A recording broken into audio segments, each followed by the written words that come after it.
Anne Hidalgo, bonjour et bienvenue Bonjour. sur Radio Classique. Je rappelle que vous êtes le premier adjoint au maire de Paris.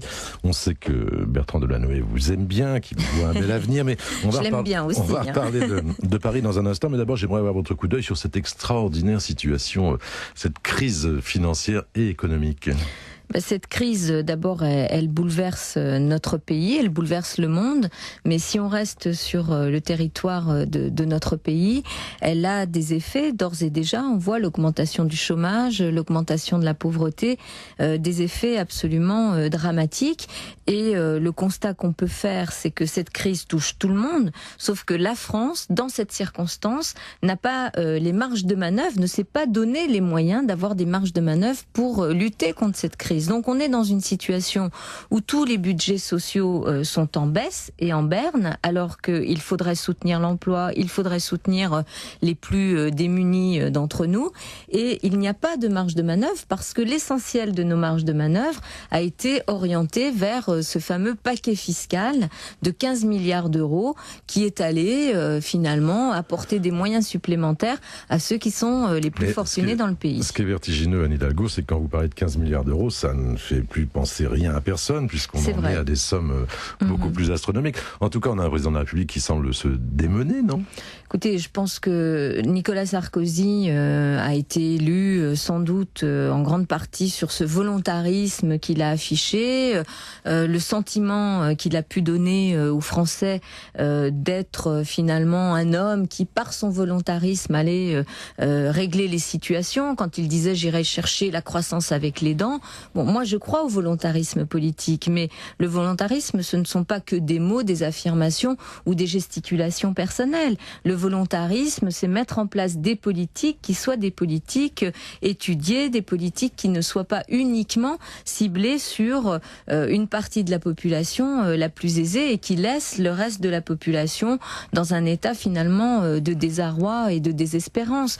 Donc voilà, je pense que Nicolas Sarkozy peut gesticuler, peut affirmer, mais il a réagi quand même assez tard aussi, quand il réunit 4 partenaires européens en oubliant les autres, au nom de quoi le socialiste Zapatero n'était pas dans ce collectif. Bertrand Delanoë trouvait que c'était pas une si mauvaise idée, non ?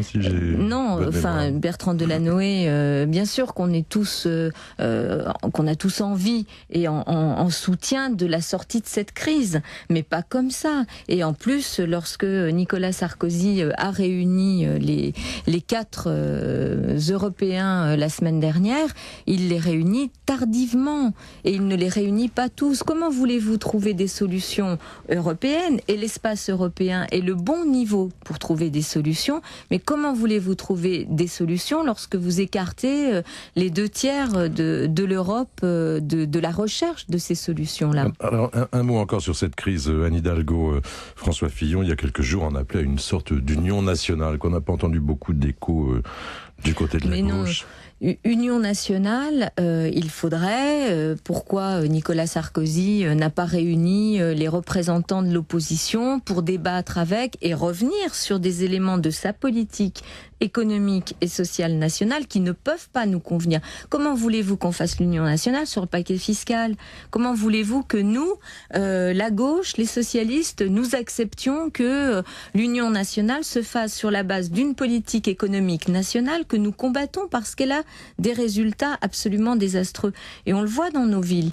La montée de la pauvreté, le nombre de SDF que l'on voit aujourd'hui dans toutes les villes, et Paris, bien sûr, est une des villes les plus concernées par ce phénomène-là, ça a à voir directement avec cette situation économique et sociale. Comment voulez-vous que nous fassions l'union nationale lorsque ce gouvernement est en train d'étrangler toutes les collectivités après avoir transféré l'essentiel des charges, je pense au RMI, par exemple. Très bien, les départements ont pris en charge le RMI. Paris est aussi un département et il a financé le RMI qui devait être remboursé par l'État.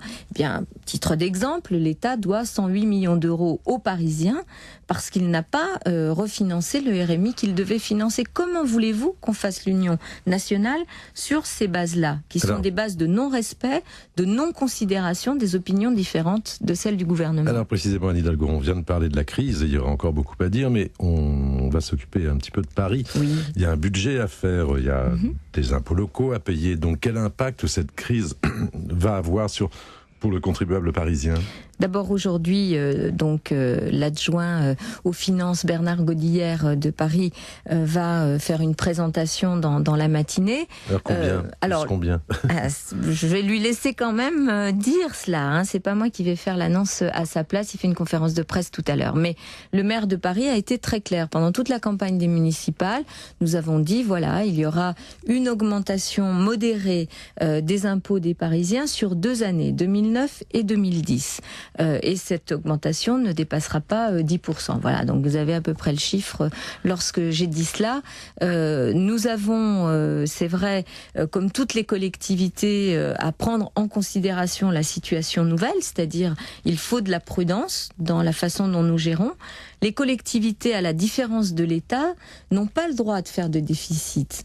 Sur notre budget de fonctionnement, c'est-à-dire l'emploi des fonctionnaires parisiens, tout ce qui fait tourner la ville, les subventions, les aides que nous attribuons aux nombreuses associations, sur ce budget-là, nous ne pouvons pas être en déséquilibre, sans quoi, comme toutes les collectivités, nous passons sous la tutelle du préfet. Vous imaginez bien que c'est pas franchement le but du jeu.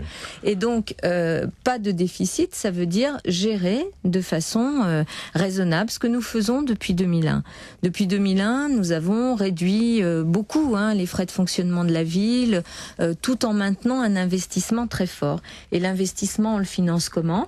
Par notamment bien sûr les différentes recettes, mais nous anticipons la baisse des recettes, notamment celle des droits de mutation. Vous savez, quand il y a des transactions immobilières, les départements perçoivent un montant. Et pour ça, Paris, c'était un peu sinistré. Mais Paris était arrivé à environ 900 millions d'euros sur la dernière année de droits de mutation, ce qui était quand même une recette non négligeable sur un budget de 7,3 milliards, le budget de Paris, ville et département.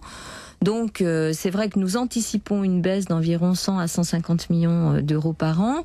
Nous anticipons aussi et nous condamnons la baisse des dotations de l'État. Ça ne vaut pas que pour Paris, mais je disais tout à l'heure, le RMI, ils ne nous ont rien remboursé.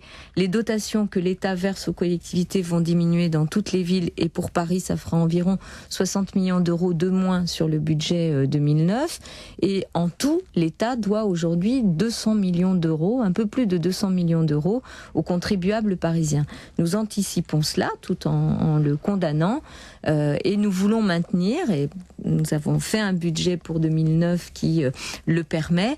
Nous voulons maintenir un investissement très fort, puisque notre objectif de financer sur cette mandature 40 000 logements sociaux, 4 500 nouvelles places de crèche, et de soutenir l'effort aussi en direction des écoles, ce sont des sujets très importants pour nous, eh bien nous serons au rendez-vous d'un investissement dynamique encore pour Paris. Alors Anne Hidalgo, qu'est-ce qui se passerait si par exemple dans un mois à Reims, le 6 novembre, Bertrand Delanoë avait une majorité de voix sur la motion au congrès du Parti Socialiste? Il resterait maire de Paris? Bien sûr, il resterait maire de Paris. Il l'a toujours dit, et il est maire, il a été élu, c'est lui qui est légitime pour avoir cette charge et la porter. Et il n'y a aucune raison, bien évidemment, qu'il n'honore pas le mandat qu'il a sollicité en mars dernier. En plus, c'est quand même assez étonnant. Bertrand Delanoë est quelqu'un qui ne cumule pas de mandat. D'ailleurs, ça a été le premier à s'appliquer à lui-même cette règle de non-cumul, puisqu'il était sénateur avant 2001.